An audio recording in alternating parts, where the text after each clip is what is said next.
একুশ ঘটিকার দিকে সিলেট থেকে ঢাকাগামী পারাবত ট্রেনে আমরা অভিযান পরিচালনা করি ভৈরব রেলওয়ে থানা। সেখানে আমরা 1 কেজি 750 গ্রাম গাঁজা উদ্ধার করতে সক্ষম হই। অত্র বিষয়ে আসামি রোহান, পিতা লিটন মোল্লা, পূর্ব বিল মাহমুদপুর, ফরিদপুর বাড়ি, তাকে আমরা তার বিরুদ্ধে নিয়মিত মামলা রুজু প্রক্রিয়া দিন এবং পরবর্তী আইনানুগ ব্যবস্থা প্রক্রিয়া দিন। এরই ধারাবাহিকতায় আমি অত্র থানায় আসার পর থেকে আমি এই গত 6 মাসে 78 জন আসামি বিজ্ঞ আদালতে প্রেরণ করি এবং মোবাইল কোর্টের মাধ্যমে। এছাড়া প্রায় 58 জন আসামি নিয়মিত মামলায় গ্রেপ্তার করে বিজ্ঞ আদালতে প্রেরণ করি।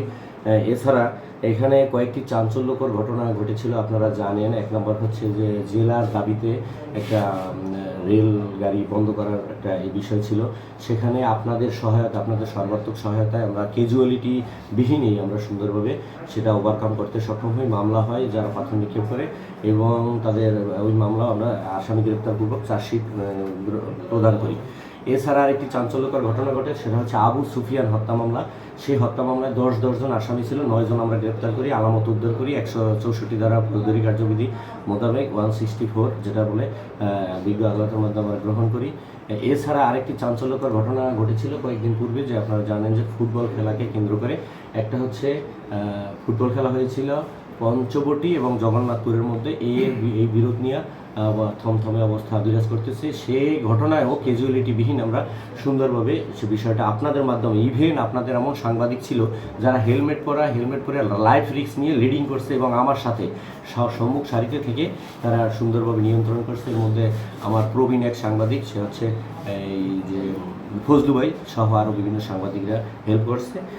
এছাড়া এখানে আমি মানবিক কিছু কাজ করেছি, সেটা হচ্ছে এক মানসিক ভারসাম্যহীন একাধিক তাদের আমি ব্যক্তিগতভাবে কাউন্সেলিং করে 40 কেজি গাঁজা বহন করছিল, তাকে আমরা সুন্দর একটা জীবনে পুনরায় লাইফ ফিরিয়ে দিতে সক্ষম হই কাউন্সেলিংয়ের মাধ্যমে। এরপরে আমরা ছোট ছোট বাচ্চা এখানে আমরা রেগুলার পাই, তাদের আমরা পুনর্বাসন অথবা স্ব অভিভাবকের জিম্মায় হ্যান্ড ওভার করি কন্টিনিউ। এছাড়া মানবিক কাজের মধ্যে আরেকটা আমি করছি, সেটা আপনাদের সহায়তা। সেটা হচ্ছে স্কুল কলেজগামী ছাত্ররা ছাদে চড়ে পোশাক পরে স্ব প্রতিষ্ঠানের এখানে আসার পর তাদের কাউন্সেলিং করে তাদের শিক্ষা প্রতিষ্ঠানের অভিভাবক অথবা অভিভাবকের কাছে আমরা হ্যান্ড ওভার করি। এভাবে এই কাজ করার কারণে আপনাদের মাধ্যমে এগুলো প্রায় বন্ধ হয়েছে। আপনারা জানেন যে গতকালকে একটা বিষয় পাবলিশড হয়েছে, সেটা হচ্ছে অত্র থানায় মাদক সংক্রান্ত একটা ব্যাপার। সেখানে যে তথ্যটা প্রচার করা হয়েছে এই ঘটনাটা সম্পূর্ণ মিথ্যা। এই ঘটনার ব্যাপারে তদন্ত চলতেছে। আমি চাচ্ছি যে আপনারা আমাকে সর্বাত্মক সহায়তা প্রদান করবেন।